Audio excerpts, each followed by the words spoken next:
মানিকগঞ্জে বেড়া দিয়েছেন। আগামীকাল মানিকগঞ্জে একটি বিশাল ইটভাটা নির্মাণ চালু হয়েছে। ইটভাটাটি নির্মাণ করা হয়েছে ফসলের জমির উপর। 10 একর জমির উপর ইটভাটাটি নির্মাণ করা হয়েছে। পূর্বে এই সকল জমিতে অনেক ফসল চাষ করা হতো, কিন্তু বর্তমানে এই জমির ফসল চাষ করা হচ্ছে না। এর জন্য কৃষকেরা দাবি জানিয়েছে তাদের ইটভাটা নির্মাণের ফলে তাদের যে জমি নষ্ট হয়েছে। আগামীকাল মানিকগঞ্জ জেলা সদরে এ নিয়ে তারা বিক্ষোভ করেছে। বিভিন্ন ধরনের প্রতিকার রোধের জন্য তারা আন্দোলন করে চলছে এবং তার বিভিন্ন তাদের আশা যে তারা এই ইটভাটা বন্ধ করে তাদের ফসলের জমি ফিরিয়ে দেওয়া হোক।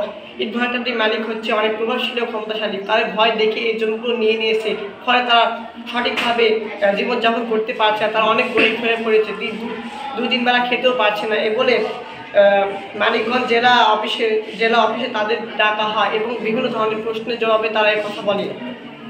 ইটভাটা অনেক বড়, প্রতিদিন অনেক বায়ু দূষণ হচ্ছে। আজকে মানিকগঞ্জ জেলা পুলিশ অফিস নিয়ে গুরুত্বপূর্ণ আলোচনা করেছে। আলোচনা শেষে তারা জানায় যে ইটভাটা যেহেতু অনেক বড় তাই এটি অনেক পরিমাণে বায়ু দূষণ করছে। বায়ু দূষণ মানুষ স্বাস্থ্যের জন্য ক্ষতিকর। তারা দ্রুত পদক্ষেপ নেবে বলে ব্যবস্থা গ্রহণ করেছে। এসব কথা জেনে গ্রামবাসী দুঃখ প্রকাশ করেছে। অনেক জমি ইটভাটায় দিয়ে দেওয়ার কারণে তারা অনেক গরিব হয়েছে, কিন্তু 3 বেলা ঠিকমতো খেতে পারছে না। তারা মানিকগঞ্জ জেলা শহরে কাল মানববন্ধন করবে বলে তারা সিদ্ধান্ত গ্রহণ করেছে। এই মানববন্ধন একদিন ভাবে চলবে। এ ছিল আজকের সংবাদ। সবাই ভালো থেকে আসসালামু আলাইকুম।